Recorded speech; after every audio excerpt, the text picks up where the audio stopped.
하나님의 말씀은 이사야서입니다. 9장, 이사야 9장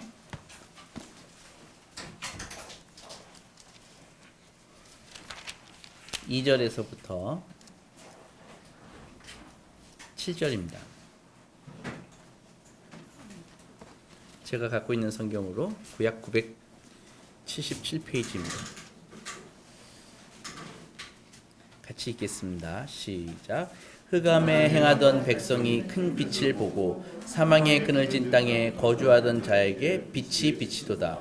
주께서 이 나라를 창성하게 하시며 그 즐거움을 더하게 하셨으므로 추수하는 즐거움과 탈취물을 나눌 때의 즐거움 같이 그들이 주 앞에서 즐거워하느니 이는 그들이 무겁게 맨 멍에와 그들의 어깨의 채찍과 그 압제자의 막대기를 주께서 꺾으시되 미디안의 날과 같이 하셨음이니이다. 어지러이 싸우는 군인들의 신과 피 묻은 겉옷이 불의 섭같이 살라지리니 이는 한 아기가 우리에게 낳고 한 아들을 우리에게 주신 바 되었는데 그의 어깨에는 정사를 메었고 그의 이름은 기묘자라 모사라 전능하신 하나님이라 영존하시는 아버지라 평강의 왕이라 할 것임이라. 그 정사와 평강의 더항이 무궁하며 또 다윗의 왕좌와 그의 나라에 군림하여 그 나라를 굳게 세우고 지금 이후로 영원히 정의와 공의로 그것을 보존하실 것이라. 만군의 여호와의 열심히 이를 이루시리라. 아멘. 아멘.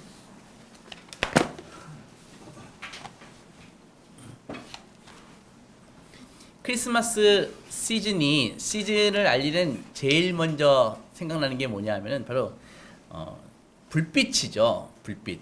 그래서 거리마다 나무마다 크리스마스 트리에 그 LED가 LED 전구가 이렇게 반짝반짝 빛이 나고, 그 다음에 창가에는 이렇게 트리를 밝혀두어서 어디 가나 다 이렇게 환합니다. 수원역 같은 데 가면은 아주 크리스마스 그 LED 거리를 그냥 쫙 이렇게 만들어 놓고 그렇게 되어 있죠. 얼마 전에 집에 뭐 간단한 필요한 물건이 있어서 다이소에 갔었는데 거기에서도 크리스마스 트리를 하고 또 크리스마스 캐롤을 이렇게 잔잔히 틀어주더라고요.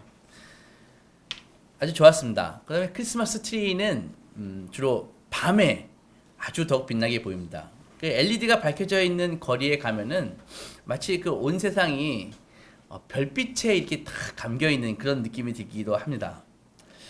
이 크리스마스 절기가 이렇게 유래된 곳은 이게 지중해 지역과 유럽 지역 아닙니까? 근데 그곳은 12월 25일이 가장 어두컴컴한 1년 중에 가장 밤이 긴 그때입니다.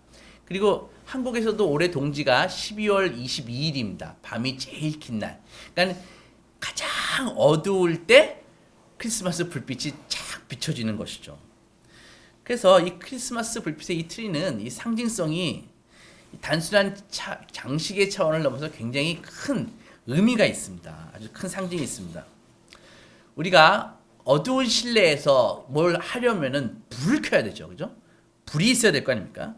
그렇지 않으면 보이지 않아서 아무것도 할 수가 없습니다. 그래서 크리스마스에 담겨 있는 이 영적인 진리가 많이 있지만 먼저 이것을 이해해야 됩니다. 그 세상이 바로 굉장히 캄캄하고 어두운 곳이다. 그래서 예수께서 빛이 되어주시지 않으면 우리는 결코 길을 찾거나 실체를 볼 수가 없다. 이것입니다. 마태는요, 이사야서 9장을 인용하면서 이렇게 얘기했습니다. 흑암에 앉은 백성이 큰 빛을 보았고 사망의 땅과 그늘에 앉은 자들에게 빛이 빛이었도다. 이렇게 얘기했습니다. 요한은 이렇게 얘기했습니다. 참빛 곧 세상에 와서 각 사람에게 비치는 빛이 있었나니 그가 세상에 계셨으며 세상은 그로 말미암아 지은 바 되었으되 세상이 그를 알지 못하였고 이렇게 얘기했거든요. 그러니까 세상이 어둡다라는 말이 무엇입니까? 단순히 이게 조도가 낮다는 걸 의미하는 것이 아니라 바로 세상엔 악과 무지가 가득하다. 그것을 어둡다고 얘기하는 것입니다. 악과 무지가 가득한 고난으로 가득 차 있다는 말입니다. 예수께서 태어나실 때 무슨 일이 벌어졌는지 한번 생각해 보십시오. 거기에는요, 독재자의 압제가 있었습니다. 폭력이 있었고요. 불의가 넘쳤고요. 노숙자가 넘쳐났습니다. 난민이 많았었고요. 이산 가족이 끊임없이 배출되었습니다. 아주 한없는 슬픔의 그런 땅이었죠. 오늘날 가도 너무나 흡사합니다. 세상이 이 흑암에 있다는 말은요, 악과 고난을 치유할 방도가 없다는 말입니다. 방도를 아무도 모른다는 말입니다. 성경은 이사야서 8장 말미에 이렇게 적혀 있습니다.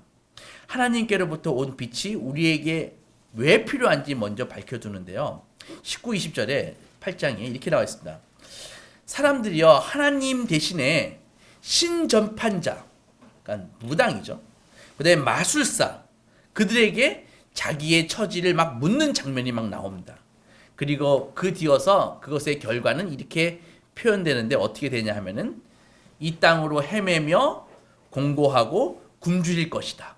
그리고 땅을 굽어보아도 환난과 흑암과 고통의 흑암뿌리리니 이렇게 나와 있거든요. 그러니까는 신접한 자에게 의뢰하고 무당에게 의뢰하고 그리고 마술사에게 물어보았지만 그 결과는 어떻습니까? 환난과 흑암과 고통의 흑암뿐이다. 이렇게 나와 있습니다. 무슨 말입니까? 사람들은요, 세상을 바로잡으려고 인간의 자원과 땅을 굽어봅니다.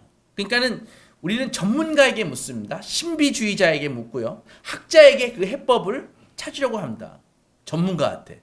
문제를 해결하려고 전문가한테 막 의뢰를 합니다. 그들은 우리가 흑암에 있는 것은 맞지만요. 사람들은요. 우리의 힘과 노력으로 이 문제들을 극복할 수 있다고 생각을 합니다.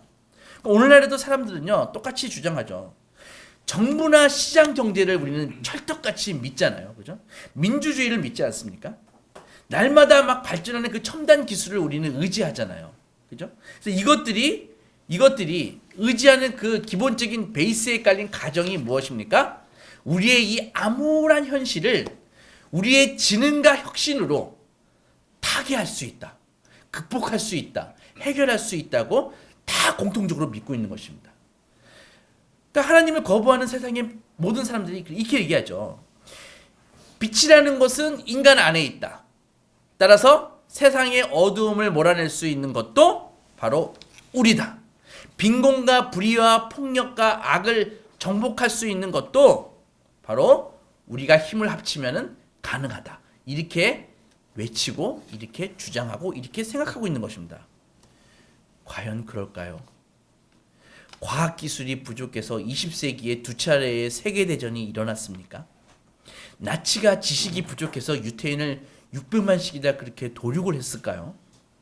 오늘날 뉴스와 신문지상에서 끊임없이 나오는 악들이 정말 우리가 기술이 부족해서 이 악이 막 생산되고 있습니까? 우리는요, 첨단 기기가 있으면 그 첨단 기기를 이용해서 범죄를 저지릅니다. 첨단 기기 때문에 범죄가 줄어드는 것이 아니라 오히려 지능적으로 더 범죄는 발전하고 있죠. 첨단 기술도 정부도 시장도요, 그 자체로는 핵전쟁과 인종 간 폭력인가 환경 파괴 이거 못 막습니다. 우리를 구할 수 없습니다. 그러니까 인류가 추구하는 그 행복한 삶은요, 자기의 그 힘과 애씀으로 구원으로 이룰 수가 없는 것입니다. 민주주의로도 안 되는 것입니다. 하나님께 오직 우리는 돌아서서야만 그 문제가 해결될 수 있는 것입니다. 그런데요, 사람들은요, 말은 이렇게 안 하지만 스스로 늘 자기가 그 신이 아니라는 그 사실을 망각하고 사는 것 같아요. 이 크리스마스의 메시지는 이런 것입니다. 우리가 세상의 연합과 세상의 평화를 이룰 수 있다. 그런 것이 아닙니다. 오히려 반대입니다. 인류는요, 스스로 구원할 수 없다. 이게 크리스마스의 메시지입니다. 무슨 정치나 이데올로기나 이런 것 가지고 인간의 문제를 해결할 수 있는 것이 아니라 자기 힘과 노력으로 자신을 구원할 수 있는 오히려 그 믿음은요, 오히려 문제를 악화시킨다고 얘기하고 있습니다. 여러분, 일부 과학이 얼마나 황당한 소리를 하고 있는지 아십니까? 세속 과학자들은요, 이 세상과 우주가 어떠한 목적도 없다고 얘기하고 있습니다. 의미도 없다고 얘기하고 있습니다. 그러니까 그것에서 추론돼서 나오는 게 뭐냐 하면은, 인간이 이렇게 존재하는 것은 뭔가 이유가 있기 때문에 존재할 거 아닙니까? 근데 그 이유라는 게 원래부터 없다는 것입니다. 그러니까 이유가 있어도 어떤 목적도 없다는 것입니다. 말이 좀 어려운가요? 이런 것입니다. 우리가 이렇게 수고도 하죠. 헌신도 하죠. 사랑도 하죠. 우정도 있습니다. 이 모든 것들이 이 원자의 우연한 배열 때문에 일어난 것이다라고 얘기를 하는 것이죠. 내가 너를 사랑하는 그 사랑하는 느낌은 하나님이 주신 그런 영적인 사랑의 마음이 아니라 케미컬이다. 케미컬이다. 화학 물질이 몸에서 생성돼서 내가 너를 사랑하는 거야. 이렇게 과학은 표현하고 있는 것이죠. 그리고 또 얘기합니다. 이 태양계를 지탱하고 있는 것은 태양이다. 그래서 태양은 계속 수소 폭발이 일어나면서 수소가 헬륨으로 변하면서 언젠간 소멸한다.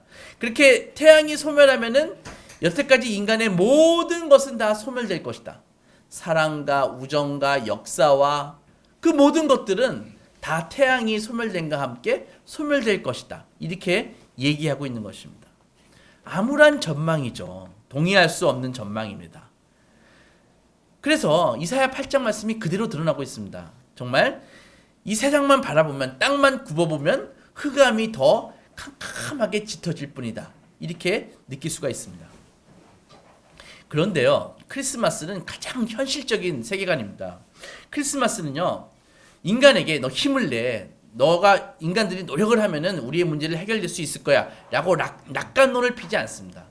그렇다고 크리스마스는요, 잠시 후에 모두 다 멸망할 거야 라고 하는 비관론도 펴지 않습니다. 크리스마스가 얘기하는 메시지는 뭐냐 하면은 세상이요, 심히 어둡지만 그럼에도 불구하고 희망은 있다. 이것이 크리스마스의 메시지입니다. 오늘 본문에 사망의 그늘진 땅에 거주하던 자에게 빛이 비치도다. 이게 크리스마스의 메시지입니다. 보다시피요, 세상에서 빛이 이렇게 솟았다고 얘기하지 않고 세상에 빛이 비춘다고 얘기를 하고 있습니다. 큰 차이입니다. 그러니까 그 빛이 안에서 솟아나는 것이 아니라 바깥에서 빛이 온다는 얘기입니다. 그러니까 이 세상에 빛이 있는데 예수께서 우리를 구원하시고자 그 빛을 갖고 오신 것이죠. 좀 더 확실히 얘기하자면은 예수님 자신이 바로 빛이신 것입니다. 어두운 세상에 빛이 비치도다라고 말할 때 이사야는 태양을 상징했습니다. 그러니까 태양은 온갖 생명과 진리와 아름다움을 가져다 주는데, 태양은 우리에게 생명을 주는데, 태양은 모든 이렇게 생물체의 그 생물학적 원천이죠. 그래서 성경에도 우리가 하나님을 오직 힘입어서만 우리가 살며 기동하며 존재하느니라 이렇게 얘기했거든요. 그러니까 우리의 기원이 바로 하나님이시라는 것입니다. 우리의 기원이 하나님이시라는 것입니다. 그러니까 우리는요, 정말 하나님에서 빌려온 존재입니다. 우리의 몸뿐만이 아니라 영혼도 하나님에게서 빌려온 존재입니다. 성경에 따르면요, 우리가 잘 알듯이 예전에 하나님과 바른 관계를 누렸죠. 근데 지금은 그 태초에 충만한 관계를 다 잃어버렸지 않습니까? 우리 몸이 죽는 이유도 바로 그 때문이고, 영적으로 지금 죽어 있는 것도 그 때문입니다. 의미와 희망을 다 잃어버렸죠. 그래서 우리는요, 과도한 욕망에 다 중독되어 있습니다. 우리의 그 끊임없이 나타나는 그 불만족은 채워지지 않고요, 정체성의 혼란과 수치를 겪으면서 변화될 능력이 없습니다. 태양은 우리에게 진리를 보여줍니다. 야간에요, 전조등을 딱 끄고 차를 다니면 어떻게 될까요? 위험하죠. 그죠? 충돌할 가능성이 큽니다. 그런 것입니다. 그러니까 진리가, 하나님이 우리에게 진리의 근원이시니까 우리가 뭔가 알 수 있는 것은요, 진리이신 하나님이 있기 때문에 우리가 뭔가 알 수 있는 것입니다. 하나님은 우리의 뇌와 우리의 인지 능력을 지으셨죠. 나아가 우리는요, 하나님의 계시 없이는 하나님이 어떤 분인지도 알지 못합니다. 또한 우리는 우리 자신이 누군지도 하나님의 계시가 없으면 알지 못합니다. 그래서 그분은 성경에 자신을 계시해 놓으셨죠. 당신은 그분을 통해서만, 우리는 그분을 통해서만 사고력을 발휘할 수 있고, 그분의 말씀을 통해서만 그분의 정체와 우리 자신을 알 수 있다는 것입니다. 빛은 아름답습니다. 기쁨을 줍니다. 여러분들 그 알래스카나 그 북구에 가면은요, 사람들이 우울증이 굉장히 많이 걸립니다. 특히 겨울철에는 심각합니다. 햇빛이 없으면은 사람들이 이렇게 우울증에 걸린다고 합니다. 이것처럼 빛이 있어야 우리도 기쁨을 누릴 수 있습니다. 하나님은 모든 아름다움과 기쁨의 근원이십니다. 어거스틴이 이렇게 말씀했습니다. 주님 안에서 안식을 얻기까지는 우리 마음에 평안이 없나이다. 이렇게. 어거스틴은요 참 천재 중에 천재입니다. 그분은 좀 사람의 본질을 막 연구하다가 참 우리는 하나님으로밖에 즐거움을 누릴 수 없는데 나머지는 다 하나님으로부터 파생된 즐거움이다. 그래서 사람들이 하나님을 모르면은 파생된 즐거움이 즐거움인 줄 알다가 그걸 추구하다가 결국은 허무에 빠지고 불안에 빠지고 그렇게 된다는 것이죠. 그래서 모든 사람들이 인정하든 인정하지 않든 우리는 하나님을 찾고 있다고 얘기하고 있습니다. 우리에게는 없는 게 있습니다. 우리에게는 생명이 없습니다. 우리는 진리가 없습니다. 우리는 기쁨이 없습니다. 이거는 다 하나님께 속한 것입니다. 그래서 하나님의 빛은 그러한 것들을 가져다 주는데 그 빛이 어떻게 비칠까요? 하나님의 빛이 어떻게 비칩니까? 저 태양빛처럼 우리에게 비춰주나요? 하나님의 빛은 진리와 생명과 우리에게 기쁨을 주는데 그 빛이 어떻게 비칠까요? 오늘 본문에 그 빛이 어떻게 비치는지 놀랍게 나와 있습니다. 그 빛이 비치는 방식이 어떻게 나와 있습니까? 6장 7절에 보면 아주 직설적으로 나와 있습니다. 한 아기가 우리에게 낳고 이렇게 나와 있거든요. 그러니까는 이 진리와 생명과 기쁨의 빛이 비치는 방식이 아기를 준다는 거예요. 그러니까 빛이 아기를 통해서 온다는 것입니다. 근데 그 아기가 어떤 아기입니까? 바로 기묘자다. The wonderful. 모사다. 카운셀러. 전능하신 하나님이다. Almighty God. 영존하시는 아버지다. Everlasting Father. 평강의 왕이다. The Peace of King. King of Peace. 그죠? 이렇게 오는데 이 아기에게 붙여진 이 5가지 이름. 기묘자, 모사, 전능하신 하나님, 영존하신 아버지, 평강의 왕 이것은요. 하나님의 속성입니다. 하나님의 이름입니다. 그러니까 우리에게 빛이 필요한데 빛은 진리와 생명과 기쁨의 빛이라 그랬습니다. 그런데 그 빛이 오는 방법은 아기를 주신다는 거예요. 근데 그 아기의 이름이 무엇입니까? 기묘자다, 모사다, 전능하신 하나님이다, 영존하신 아버지다, 평강의 왕이다. 모두 하나님의 이름입니다. 그러니까 하나님이 아기의 형태로 온다는 것입니다. 이것은요. 한번 종교를 연구해 보십시오. 어떤 종교에서도 이런 말을 하는 종교는 없습니다. 신이 아기의 모습으로 온다? 그런 건 없습니다. 오직 기독교에만. 신이 아기의 모습으로 온 건 신의 아바타가 아닙니다. 하나님 자신이신 것입니다. 그래서 우리는 예수님 탄생을 축하해요. 이런 인사로서는 충분하지 않습니다. 부족합니다. 다만 그 의미를 다 담아낼 수 없습니다. 우리는 이걸 정말 깨닫고 나면 놀라서 말을 잊어야 되고 경의와 사랑과 찬송에 젖는 것이 마땅합니다. 하나님이 우리가 사는 세상에 태어나셨다는 사실에는 많은 의미가 있지만 한 2가지만 한번 살펴보겠습니다. 여러분들, 예수님께서요 정말 전능하신 하나님이시고 영존하시는 아버지라면요, 여러분들은요 그분을 그냥 좋아하는 걸로 끝날 수 없습니다. 모르는 척 무시할 수도 없습니다. 자신의 미지근하게 반응할 수도 없습니다. 자신에 대한 그분의 예수님이 자신에 대해서 하신 말씀을 안 사람들은요 크게 3가지 반응을 보였습니다. 첫째는 아주 두려워했습니다. 어떤 사람들은요. 2번째로는요 아주 분노했습니다. 경노했습니다. 마지막으로 3번째는 무릎 꿇고 경배했습니다. 오늘도 마찬가지입니다. 예수님에 대해서 들은 사람은 이 3가지 중에 한 가지 반응을 해야 됩니다. 그분을 그냥 좋아한 사람은 아무도 없습니다. 정말 나 그분 정말 멋진 분이야. 나 그분 때문에 나 제대로 살고 싶어졌어. 이렇게 얘기하는 사람은 없습니다. 크리스마스에 태어난 이 아기가 정말 하나님이시라면, 전능하신 하나님이시라면 여러분들은 그분을 온전히 섬겨야 됩니다. 2번째로 예수님이요 기묘자여 모사여 평강의 왕이라면, 요즘 잘 안 쓰는 말이 있어. 기묘자는 아까 또 원더풀이라고 얘기하지 않습니까? 놀랍고 아름다우신 분이라는 뜻입니다. 모사라는 말은 카운셀러라는 말이죠. 그런데 만약에 그런 분이시라면요 우리는요 그분을 섬기고 싶어집니다. 왜가요? 여러분들 역경과 어려움이 이렇게 개별마다 개인마다 다 다른데 내가 정말 위로받고 싶은데 누구에게 위로를 받을 수 있을까요? 나보다 나랑 같은 어려움을 겪었던 사람에게 위로받을 수 있습니다. 그러니까 내가 암 환자라면은 똑같이 암을 걸렸던 사람에게 위로받을 수 있는 것이죠. 그런 것입니다. 왜냐하면은 내가 겪는 것을 그분이 겪었기 때문에. 하나님은요 정말 아기로 태어나 구유에 눕혀주셨습니다. 다름이 아니라 그분이야말로 우리를 참으로 이해하시고 우리의 경험을 속속들이 아십니다.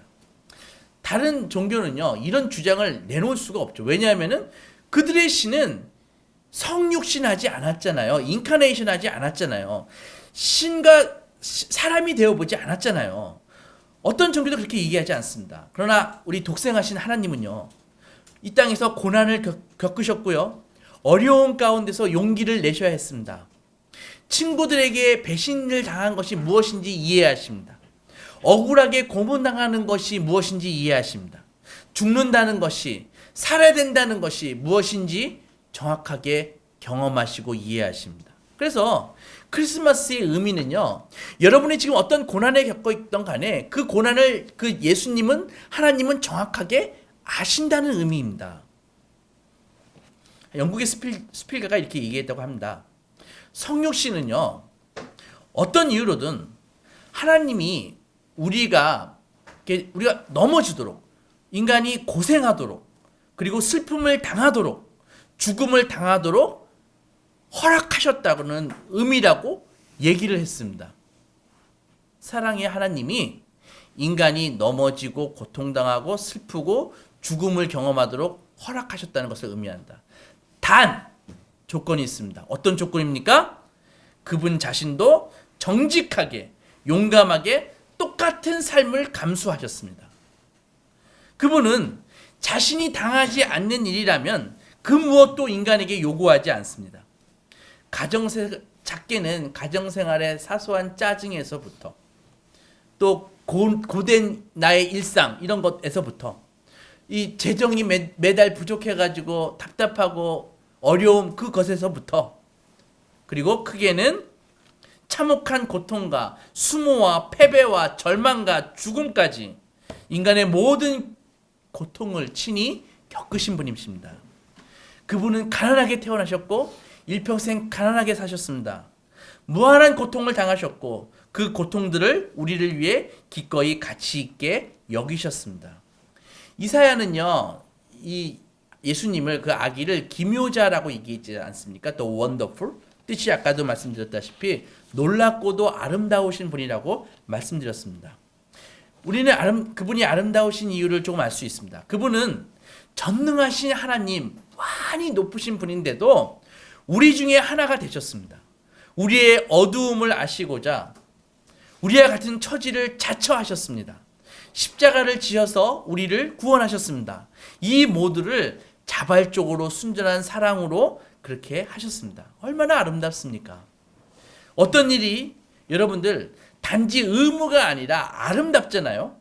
그러면은 사람은 거기에 심취하게 되어 있습니다. 아름다우면요. 그 자체로 정말 만족스럽기 때문입니다. 그분께 순종해야 하는 이유는 그분의 모든 정체와 또 우리를 위해서 하신 그 일로 보아서 그분이 놀라운 분이기 때문입니다. 단지 의무가 아니라 순종하고 싶기 때문입니다. 헌신하고 싶기 때문입니다. 나의 옥합을 깨뜨리는 것이 전혀 아깝지 않기 때문입니다. 요컨대 예수님은 세상에 오신 하나님의 빛이십니다. 왜 그럴까요?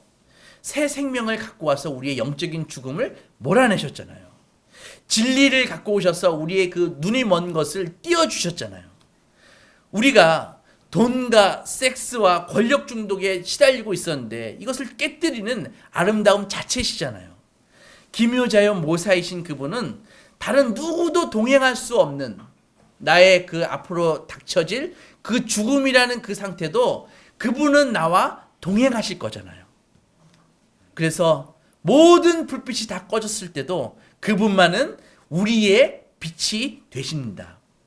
그러면은 그 빛이 어떻게 우리의 것이 될 수 있을까요? 성경을 보면은요, 한 아기가 우리에게서 낳고라고 바로 다음에 이렇게 나와 있습니다. 그 한 아들을 우리에게 주신 바 되었는데 그렇게 되어 있거든요. 그러니까는 주신 바 되었는데라는 것은 기프트, 선물이라는 말입니다. 받는 것입니다. 9장 5절에도요. 이런 것입니다. 이렇게 되어 있습니다. 어지러이 싸우는 군인들의 신과 피 묻은 겉옷이 불에 섭같이 살라지리니.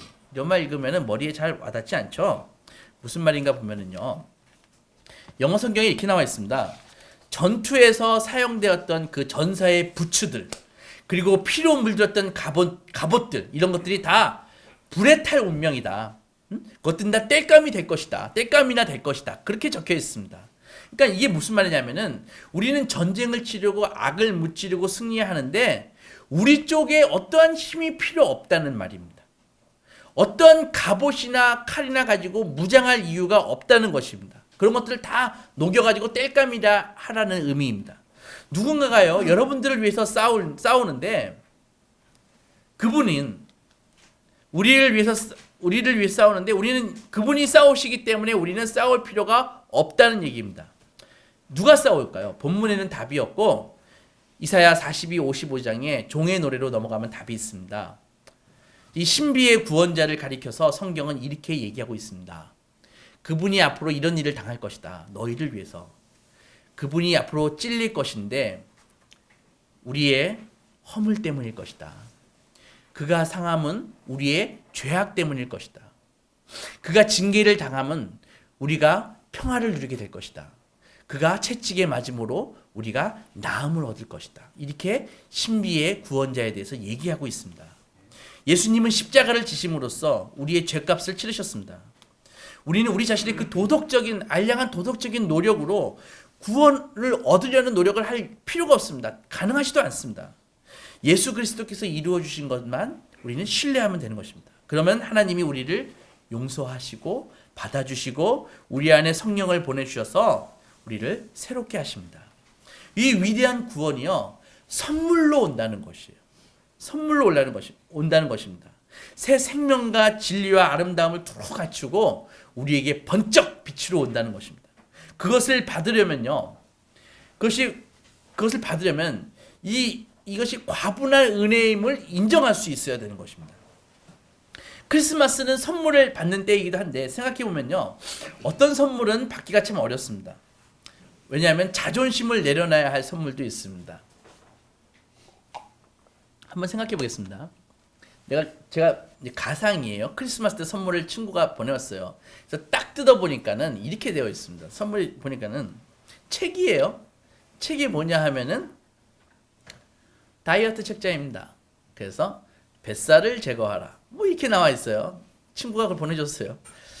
그래, 그렇지. 그래서 받았어요. 또 선물이 또 하나 왔는데 또 딱 열어보니까 책이 또 하나 왔는데 그 책 제목이 뭐냐면은 이기심을 퇴치하라. 그런 책을 또 보내왔어요. 제가 전화를 해가지고 참 고맙다 이렇게 전화하면은 어떤 의미가 됩니까? 아, 난 뚱뚱하고 그 이기적인 사람이네. 이걸 인정하는 꼴이 되잖아요. 그죠? 그런 거 아닙니까? 그러니까 어떤 선물은 그렇게 된다는 것입니다. 그러니까 이런 선물은 참 받아들이기가 힘들죠. 여러분에게 흠과 약점이 있어서 도움을 필요함을 인정하는 셈이기 때문에 받아들이기 어려운 것입니다.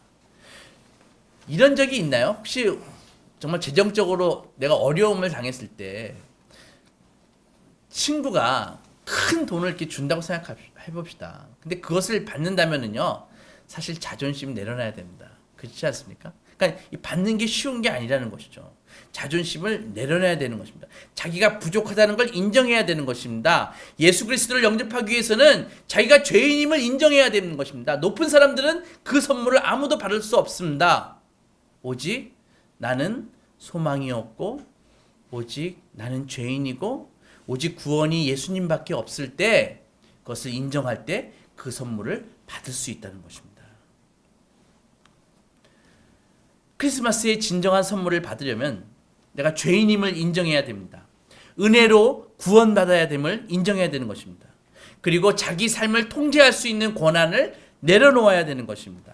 주인이 바뀌는 일이 벌어지기 때문입니다.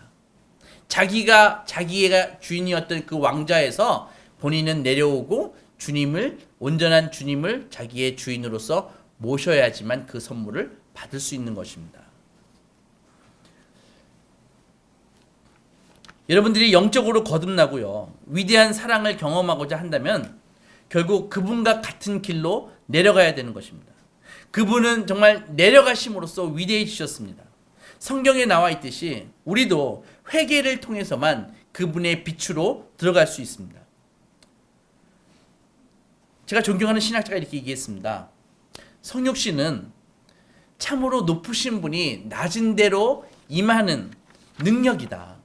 지극히 크신 분이 지극히 작은 자를 품으시는 능력이다. 그 크신 분이 도처의 그 작은 자들에게 임하시는, 들어가시는, 그 안으로 들어가시는 능력이다. 이것이야말로 진정으로 위대한 것이다. 그렇게 얘기하고 있습니다. 그러니까 기독교에서 하나님은요, 내려오시는 하나님이십니다. 지존하신 절대자의 자리에서 이 시간과 공간과 인류 속으로 내려오시는 것이죠. 자신이 창조하신 그 세계의 맨 밑바닥까지 내려가십니다. 하지만요, 그분은 내려가시기만 하시는 분은 아닙니다. 왜 내려오십니까? 바로 파멸에 떨어진 온 인류를 이끌고 다시 올라가시기 위해서 내려오신다는 것입니다. 해군 UDT 구조대를 한번 상상해 보십시오. 배가 갑자기 어선이 침몰했습니다. 빠른 시간에 침몰해서 그 갯벌에 박혀버렸습니다. UDT 대원이 바로 수호흡을 한번 하더니 뛰어듭니다. 처음에 바다는 따뜻하고요, 밝은 빛이었죠. 더 깊게 내려갈수록 컴컴합니다. 갯벌까지 다가오면 아주 죽음의 빛같이 캄캄해집니다. 그리고 잠시 후에 뭔가를 데리고 그 UDT 대원은 다시 솟구치죠. 그래서 컴컴한 바다를 거쳐서 다시 햇빛이 보이는 곳으로 와서 물 밖으로 팍, 허파가 터질 것 같은 그런 모습으로 딱 두 손에 한 조난자를, 물이 뚝뚝뚝뚝 떨어지는 그 모습으로 딱 올라오는 걸 한번 생각해 보십시오. 그리스도께서, 하나님께서 이 땅에 오신 것이 바로 그런 것과 같다는 것입니다. 예수께서 십자가에서 죽으실 때 성경에 보면은 온 세상이 캄캄했다고 얘기하고 있습니다. 세상에 비치신 그분이 어둠 속으로 내려가신 것은 우리를 하나님의 아름다운 빛 가운데로 인도하시기 위해서였습니다. 크리스마스가 주는 약속을 이해하려면 먼저 인정해야 할 것이 있습니다. 우리의 삶에 이 과분한 은혜로 비치는 이 빛 없이는 우리는 우리 자신을 구원하기는커녕 우리가 누구인지도 알지 못한다는 것입니다. 이것이 진리입니다. 여기서부터 출발해야 됩니다. 그래서 크리스마스의 감추인 의미를 배워나갈 수 있습니다. 말씀을 정리하겠습니다. 여러분들, 우리의 삶이 어둡습니다. 그러나 우리의 힘으로, 우리가 갖고 있는 빛으로 밝힐 수 있는 그런 어둠이 아닙니다. 많이 시도해 보았지 않습니까? 혼자 스스로 구원해 보겠다고. 그것은 아기로 오신 그리스도의 빛이 아니면 절대로 밝힐 수 없는 어둠입니다. 이 성탄의 계절에 아기로 오신 그리스도의 빛을 소유하십시오. 그래서 어둠에서 나와 그의 놀라운 진리와 구원의 빛으로 들어가시는 믿음의 종들이 되시기 주의 이름으로 축원합니다. 기도하겠습니다. 하나님 아버지, 예수 없는 나의 삶이 얼마나 절망적이며 얼마나 캄캄하며 얼마나 소망이 없음을 우리는 알고 있습니다. 하나님 아버지, 소란한 세상에 정권을 잡은 정치인으로 오지 아니하시고 또 무력을 가진 장군으로 오지 아니하시고 한 아기로 오셔서 나의 기묘자가 되시고 나의 모사가 되시고 나의 영존하시는 하나님이 되신 나의 주, 나의 하나님, 아기로 오신 예수 그리스도를 찬양합니다. 그리고 제가 죄인임을 인정하며 주님이 아기로 오신 그 선물을 받기를 원합니다.